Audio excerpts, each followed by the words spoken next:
What I will do in this presentation is provide you a little bit of guidance into the main components of a research proposal. So actually we'll go through, let's say, 5 big topics: the contextualization part, the research question, the methodology, the plan of the research, and the limitations of the research. We're not going to go, so typically these will appear in this order in the document called research proposal, but it should not be written in this order. You should begin with the research question. So in what follows, I will present this not in the order of appearance, but in its logical order. A typical problem of people trying to write a paper or a bachelor thesis or a master thesis is that they may have a topic but not a question. A topic is not enough. A topic could be something like the right to privacy, children's rights, administrative law. That is just an area that you find interesting because, for example, you plan to work in that area in the future. But it's not enough for getting started in the writing process. To get started in the writing process, the topic must actually be transformed or manipulated into the form of a question. And that is the centerpiece of the research proposal. What comes later is an afterthought. What comes before is merely padding. The center of a research proposal is the research question. If you have a good research question, everything else falls into place. If you don't have one, the outcomes are not very promising. Turning the topic into a question means asking something about that topic that you can possibly answer. So instead of talking about the right to privacy generally, we may ask, what have been the changes in the understanding of the right to privacy since the 60s? Or we may ask, what is the impact of the right to privacy in human relations? And that would be maybe a little bit vague. Maybe it would be better to say in family relations. Or we may ask, how do different courts interpret the right to privacy? All of these are in principle valid questions, and then the topic has become problematized. The topic has become into a potential thesis subject. One big research question is what you should have, but you should also be able to break that big research question into smaller sub-questions. If the question is clear, it should be self-explanatory how to break it down into more questions. For example, if I say, how do different courts have interpreted the right to privacy, then it can be very easily be broken down into courts that we want to consider. For example, how has the European Court of Human Rights interpreted the right to privacy? How has the Inter-American Court of Human Rights interpreted the right to privacy? How has the American Supreme Court interpreted the right to privacy, and so forth. Research questions, it's most of the time it's rather easy to break them down into sub-questions, and that just shows awareness of the question you're asking. The question you're asking must be big enough to be able to write about it for 20-25 pages. Because the question is big, it should be possible for you to foresee that it can be broken down into smaller sub-questions. In the case that we presented here, the questions are about just different courts in which we're going to consider the right to privacy, but it can also be broken down as a process. For example, if we go back to the idea of asking, how has the right to privacy impacted family relations, we may ask, how are we going to measure impact? How are we going to define family relations, as two potential sub-questions that are not about just horizontally exploring different courts, but about the process of getting our information and our analysis done. Now, in more formal scientific work, you may, instead of a research question or accompanying a research question, you might get an hypothesis. An hypothesis being some observable statement that you try to falsify or corroborate, at least as far as it's possible. Now, hypotheses are not something I would recommend for legal research.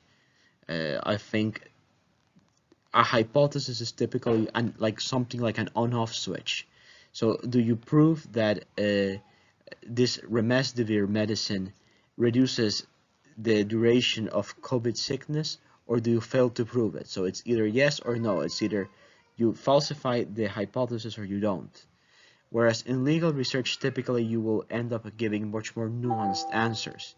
So a research question allows that. If a research question is how has right to privacy evolved with the passage of time, that's something that makes sense to work with as a research question, but that you cannot convert into a hypothesis, because it's not about this one thing that you're trying to prove or disprove, but about just giving a much more detailed insight into a field. So hypothesis is something that you should typically avoid unless you're really going to be doing more formal empirical work. Once you have a research question, it's possible to move back and do the contextualization of that research question. That is to explain to the reader why that research question is important.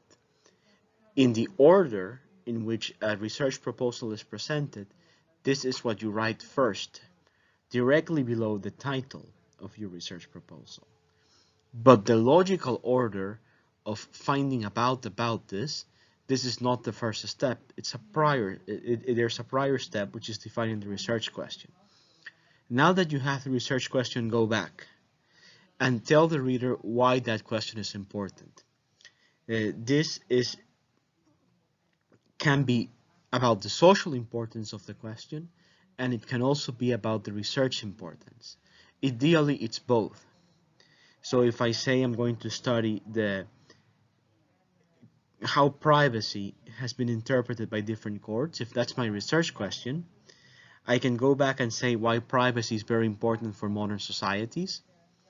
Does it deserves to be studied? And I can also say what has been researched on the topic up to now, and then say, well, for example, that there's very important works in different jurisdictions about privacy, but there's little work comparing different ideas of privacy across jurisdictions, hence making it useful or necessary for you to write about this topic. So first get the research question, preferably broken down into sub-questions, and now you can go back and do the contextualization. You could call this a step background and state of the art. So that would explain background is the contextual, the historical and social significance of the question. A state of the art is the research significance. If the research question is the most important part of the research proposal, methodology is surely the second most important part of the research proposal. Methodology is how do you plan to answer the research question that you have asked. I would say that methodology only gets second place because it's derived from the research question. If it were not for this, I would say methodology is the most important part of the research proposal. So what is your methodology? To know what your methodology must be, you simply go back to your research question. So if your research question is about how different courts have interpreted the right to privacy, then naturally your methodology will be some sort of comparative reading of the different opinions of the courts. By contrast, if your research question is about assessing the impacts of the right to privacy in family life, then your methodology might need to be very different. It might, for example, be qualitative social research, which will involve interviewing people and asking them about how right to privacy has changed them. And that might also imply that you have to identify the right people to interview about the right and ask the right questions. Or if it's quantitative, it will be about, let's say, a statistical analysis about how social life has changed since the right to privacy became legally prominent. For example, have the number of divorces gone up or have they gone down? What is the family structure now? How big are families and so forth? So that would be the methodology. The methodology is simply the tool you use to answer the question. And the right tool depends on your question. So if your question, for example, involves comparison, involves interpretation, well, then it's more something that you will be able to answer by looking at legal documents. If your research question is causal, then you might have to do some empirical work. It might happen that the type of question you ask is one that you are not equipped to answer. This is particularly going to be the case when you ask questions about, for example, causes, consequences, and impacts that in terms of methodology naturally ask you to go find uh, what's going to happen in society either through qualitative or quantitative methods, and you're either not trained in quantitative methods, or if it's qualitative methods, you do not have the time and energy to interview a large amount of people and to make surveys and so forth. So when this happens, what you need to do is change your research question. So you make your research question, you divide it into sub-questions, and you realize that the methodology that you need to answer one or two of them or more of them is not available to you. Then your research question might be a good one, but it's not viable for you. You should go back to the start and come up with a different research question, one that you can answer. But what you should not do under any circumstance is to keep a research question that, valid as it is, requires you to do a methodology you are not able to do, and then follow through with a methodology that's not pertinent.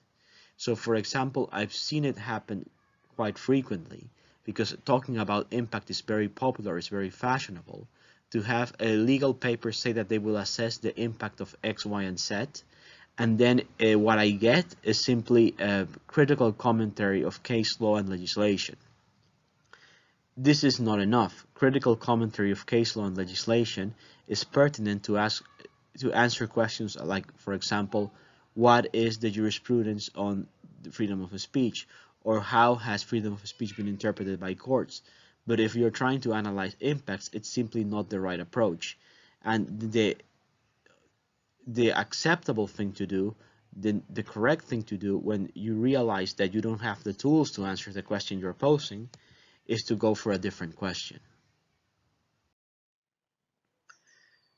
Once you have your research question, you have contextualized a research question in terms of social significance and prior research, and you have developed methodology. What you can add here, you can now, of much lesser importance than what I've mentioned earlier, you can add a plan, so that's a structured idea of how you will plan to tackle this. So in month 1 and month 2 and month 3, I personally do not think plans are extremely useful, because here, of course, when you write a research work, you cannot fully anticipate the difficulties you're going to find, and I would say a plan is simply provisional, and it's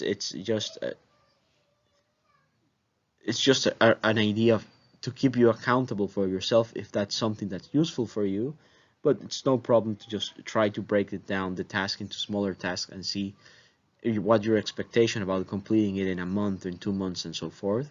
So you would have a plan. And it's also common to say a little bit about the limitations of the research. And that just shows your awareness of the limitations of what you're doing.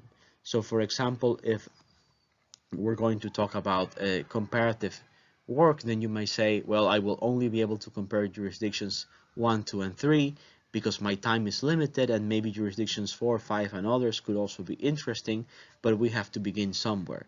The reality is that research is never perfect. Research is limited by the abilities of the researcher, funding, time, access to sources of information, and many other factors that are not just about the pure practice of research, but are just social and contextual factors of whoever is writing. And it's a good practice to be self-aware of this and to flag them to the reader.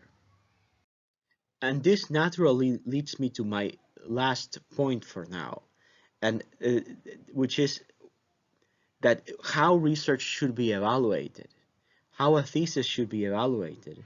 I think the best way to think about it is the promise model. When you set out to write a thesis, your research question is your promise. So I promise I will answer these research questions. So that is, let's say, the chapter 1 of your thesis where you set it out. Chapters 2, 3, 4, 5, that's where you carry out your promise. Then chapter 6, 7, whichever is the last chapter, the conclusions, you simply go back and say, hey, remember I promised this? Look, I did it. I did what I promised. So evaluating a research, a work of research, it's a little bit like evaluating you in achieving what you yourself set out to achieve. And that's why it's so important to have a clear research question. Because essentially, as an evaluator of your work, the first thing I have to ask, the central question I have to ask is, does the research achieve what it set out to do? And it's very important to have a clear idea of what you're doing, because it's on that that you will be evaluated. And that's why it's also important, possibly, to explain the limitations of the research, so that when you put this up front and they say, well, but why didn't you consider jurisdiction 4, 5, 6, 7, all these other courts that I find interested in your comparative work, you have an answer for this. So in my own research proposal at the very beginning, I set out that I had limitations, social limitations, language limitations, and that therefore I will only consider these particular jurisdictions. So it's very important to put this up front, because that is the frame in which your own work will be evaluated.